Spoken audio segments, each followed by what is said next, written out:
حدیث کا اشارہ دے کر کبھی تم سے نہ نبی کا ادب چھینا ہے، نہ نبی کے صحابہ کا دامن چھینا ہے، نہ نبی کے اہل بیت کی محبت چھینی ہے، نہ اہل اللہ اولیاء اللہ کی قدردانی چھینی ہے۔ اللہ کے فضل و کرم سے جس محراب جس ممبر سے آپ وابستہ ہیں، اسی ممبر پر بات توحید کی بھی چلتی ہے، اسی ممبر پر بات ادب مصطفیٰ کی بھی چلتی ہے، اسی ممبر پر بات عظمت صحابہ کی بھی چلتی ہے، اسی ممبر پر بات محبت اہل بیت کی بھی چلتی ہے، اسی ممبر پہ بات اہل اللہ اولیاء اللہ کی قدردانی کی بھی چلتی ہے۔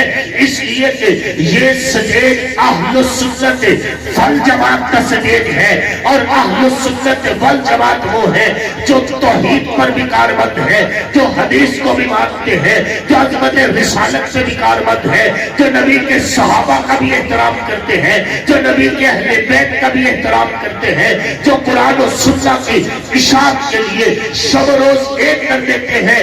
الحمدللہ تم جس سٹیج سے وابستہ ہو وہ ذمہ دار سٹیج ہے، وہ کوئی ریت کے اوپر تعمیر کی ہوئی کوئی کوٹھڑی نہیں ہے، وہ چٹان سے زیادہ مضبوط عقائد پر مبنی سٹیج ہے کہ اسی سٹیج نے آپ کو اپنے رب کے فضل و کرم سے عطا اللہ شاہ بخاری دیا ہے، اسی سٹیج نے آپ کو اپنے اللہ کے فضل و کرم سے مفتی محمود دیا ہے، اسی سٹیج نے غلام غوث ہزاروی دیا ہے، اسی سٹیج نے آپ کو دیوبند کے گلدستے کی صورت میں بہت اعلیٰ خوشبودار اکابرین اسلاف کی صورت میں خوشبودار پھول دیے ہیں، اور یہی سٹیج ہے جس سٹیج نے آپ کو حق نواز چھتری کی صورت میں جرت کی داستان غیرت کا پہاڑ دیے، یہی سٹیج ہے جس نے تمہیں اسحار القاسمی کی صورت میں ایک شعلہ غیرت کا جوانی کا پہاڑ دیے، یہی سٹیج ہے جس نے تمہیں مختار سیال کی صورت میں اخلاص للہیت والا جسم پہ کر دیا ہے، یہی سٹیج ہے جس نے تمہیں علامہ علی شیر حیدری کی صورت میں وارث علوم لکھنوی دیا ہے، یہی سٹیج ہے جس نے تمہیں جبل استقامت محمد اعظم طارق کی صورت میں غیرت کا پہاڑ دیا ہے، یہی سٹیج ہے، یہی ممبر ہے، یہی محراب ہے جس نے تمہیں ایسے لوگ دیے ہیں جو کٹ بھی گئے ہیں، مر بھی گئے ہیں، قید و بند میں بھی گئے ہیں، جیلوں میں بھی گئے ہیں، لیکن حق کڑیاں چوک کے کہہ رہے تھے کہ حق بات ہم کہہ جائیں گے، اور تختہ دار پہ چھوٹ کے کہہ رہے تھے کہ حق بات ہم کہہ جائیں گے۔ یہی سٹیج ہے جنہوں نے تمہیں پنڈوری جیسے لوگ دیے، یوسف شہید جیسے لوگ دیے، یہی سٹیج ہے جو تمہیں اللہ کے فضل و کرم سے ایسے اکابر دیتا ہے جو قرآن والے بھی ہیں، حدیث والے بھی ہیں۔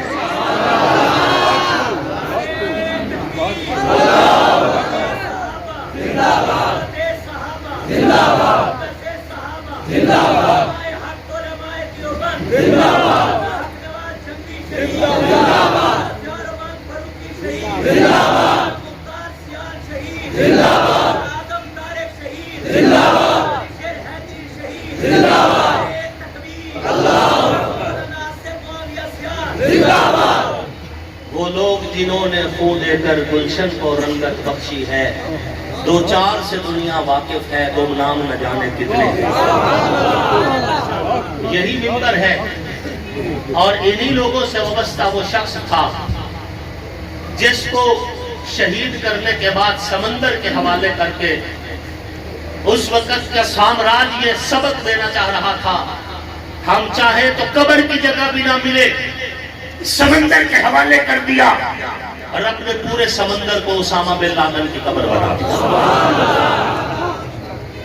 رب جب عزت دیتا ہے تو وہ عزت کوئی چھین سکتا نہیں۔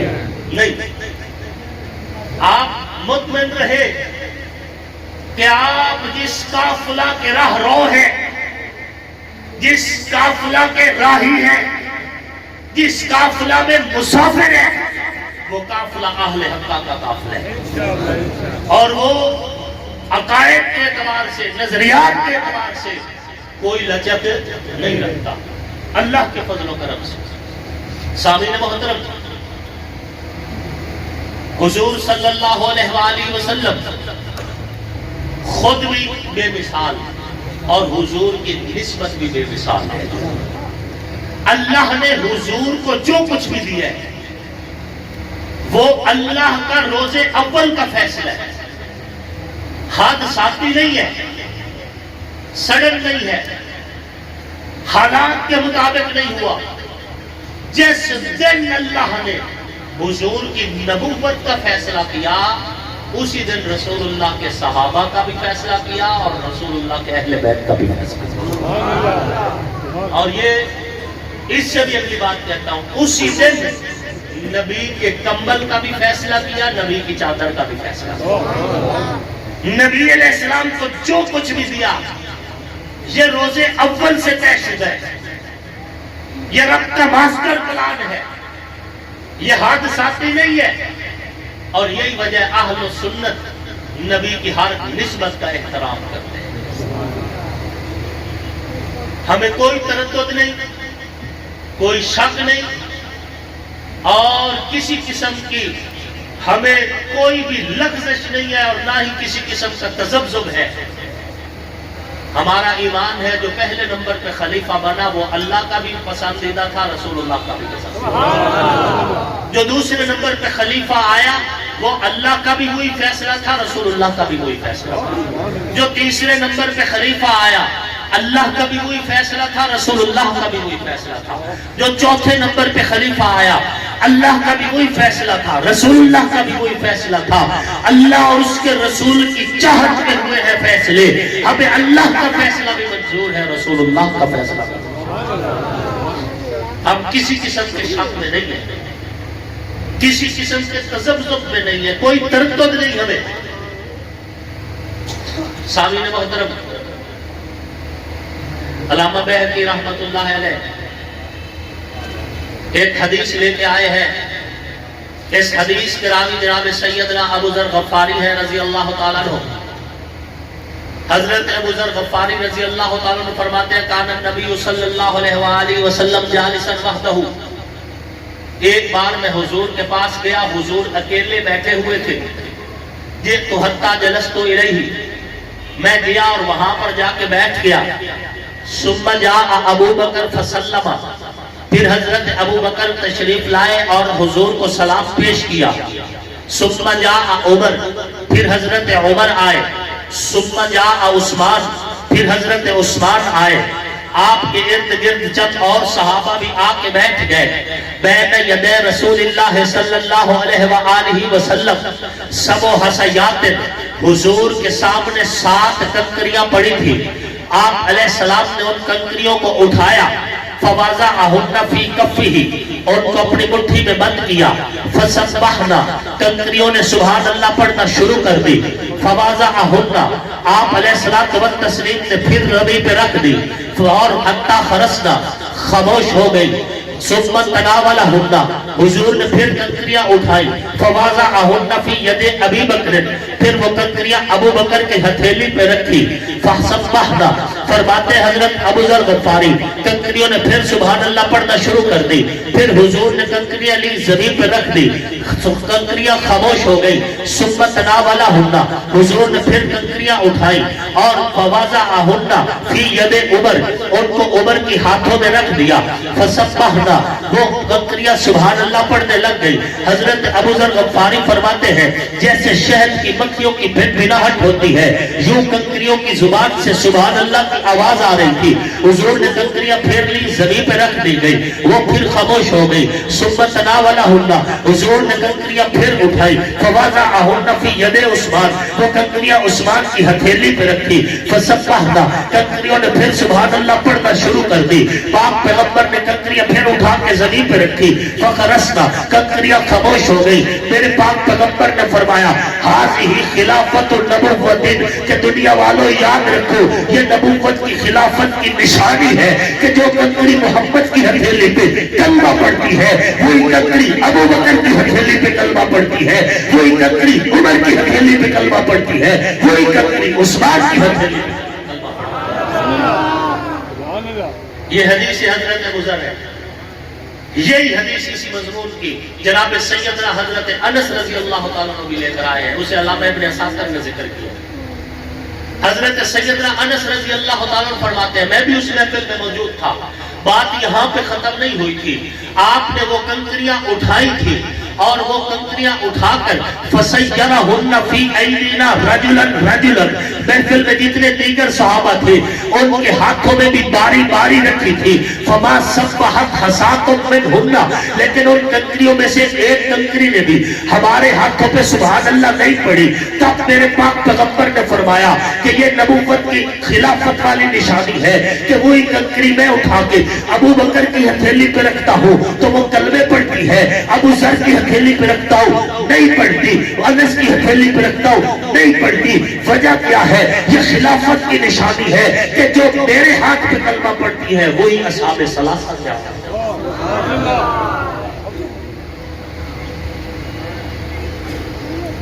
صحابہ کرام فرماتے ہیں ایک دن ہم صبح فجر کی نماز کے بعد بیٹھے تھے، فجر کی نماز کے بعد ابھی دن کا اجالا پھیلنا شروع ہو رہا تھا، حضور علیہ السلام نے فرمایا رات ایک اللہ کے بندے کو خواب آئے،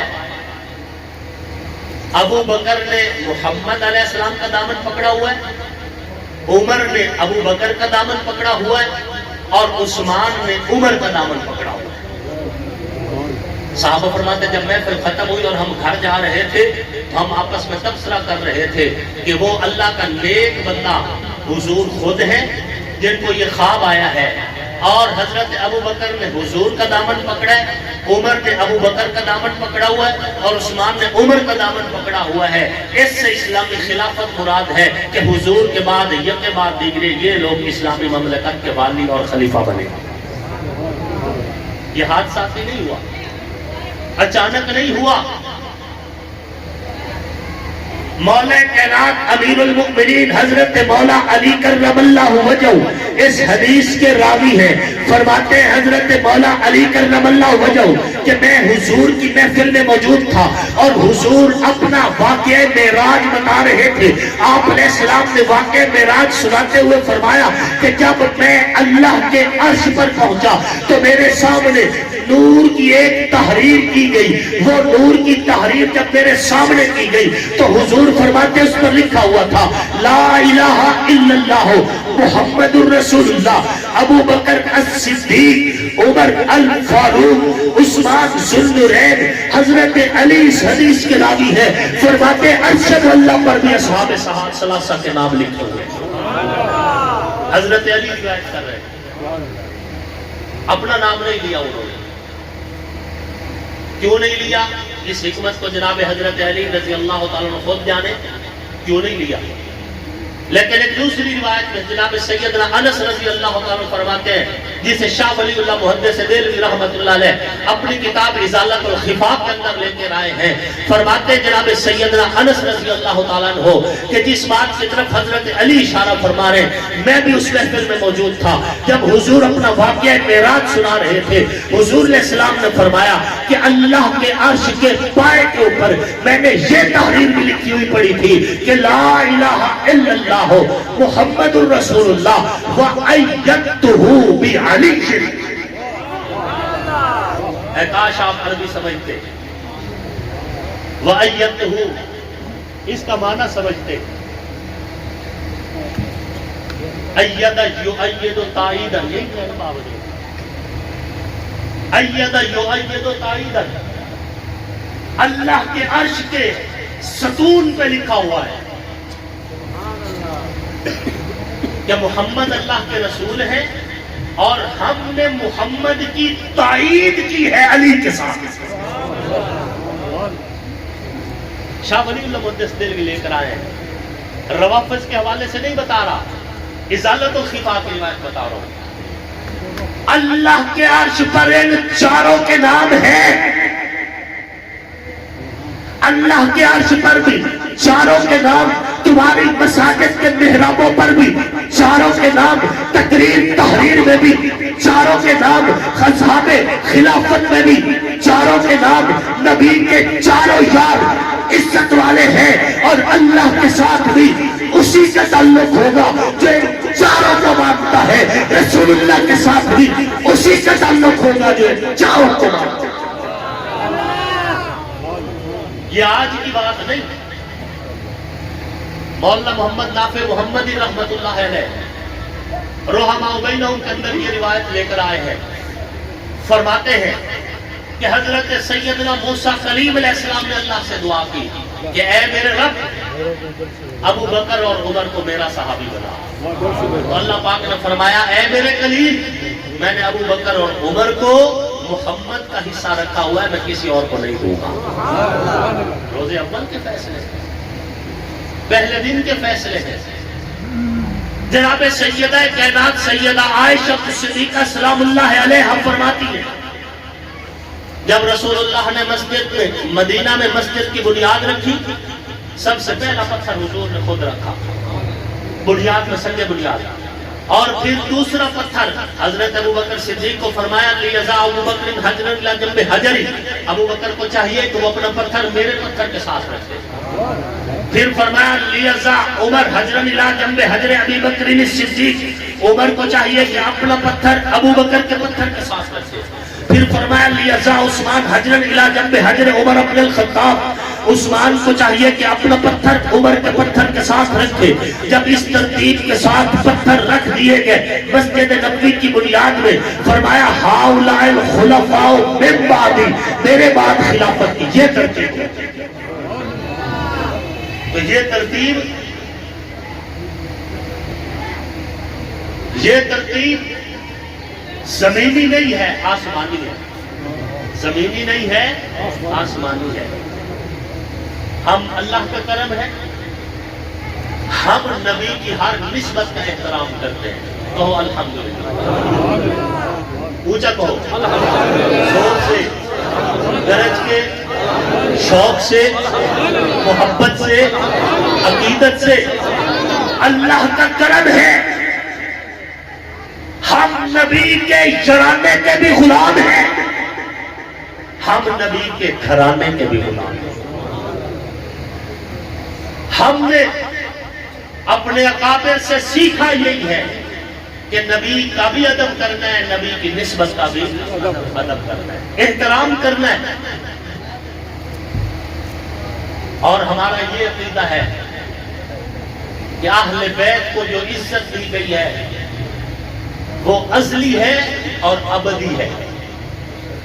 بات کو غور کریں، وہ ازلی بھی ہے اور ابدی بھی ہے، وہ عزت ان سے کوئی چھین نہیں سکتا۔ اور اسی وجہ سے اس فقیر کا نظریہ ہے، ہر تقریر میں ہر جگہ میں بیان کرتا آ رہا ہوں کہ کچھ بھی ہو جائے اللہ اس خاندان کے پردہ داروں کے پردے نہیں اترنے دے گا،